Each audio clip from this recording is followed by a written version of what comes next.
بسم اللہ الرحمن الرحیم۔ السلام علیکم ورحمۃ اللہ وبرکاتہ۔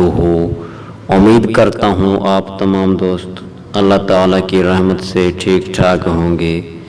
میری دعا ہے کہ اللہ تعالیٰ ہم تمام مسلمانوں کو اپنی ماں باپ کی عزت کرنے کی توفیق عطا فرمائے، آمین۔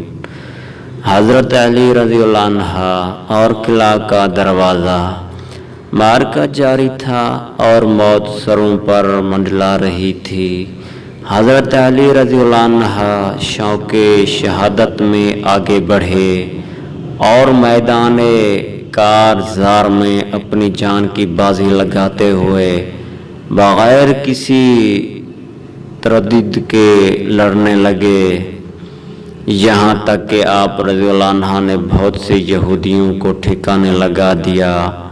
قریب تھا کہ قلعہ فتح ہو جائے، اچانک قلعہ کے پہرے داروں کا ایک گروہ نکلا۔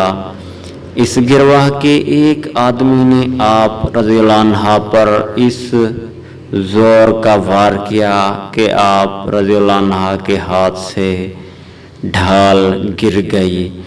یہ دیکھ کر حضرت علی رضی اللہ عنہ نے پکار کر کہا، اس ذات کی قسم جس کے قبضے میں میری جان ہے، یا تو میں بھی شہادت کا وہی مزہ چکھوں گا جو حمزہ رضی اللہ عنہ نے چکھا، پھر اللہ تعالیٰ ضرور میرے لیے اس کو کھول دے گا۔ چنانچہ آپ رضی اللہ عنہ ایک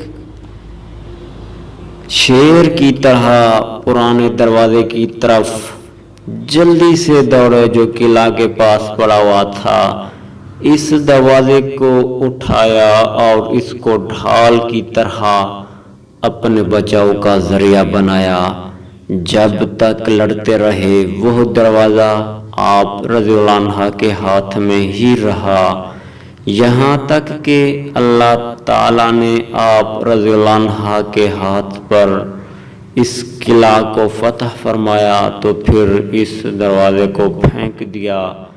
رسول کریم صلی اللہ علیہ وآلہ وسلم کے غلام ابو رافع رضی اللہ عنہ فرماتے ہیں کہ حضرت علی بن ابی طالب کرم اللہ وجہ کا لشکر اس بات کا گواہ ہے کہ میں نے اپنے 7 ساتھیوں سمیت یہ کوشش کی کہ اس دروازے کو جسے حضرت علی رضی اللہ عنہ نے اٹھا رکھا تھا زمین سے اٹھائیں یا دروازہ کو الٹا دیں، مگر ہم نہ اٹھا سکے۔ جزاک اللہ۔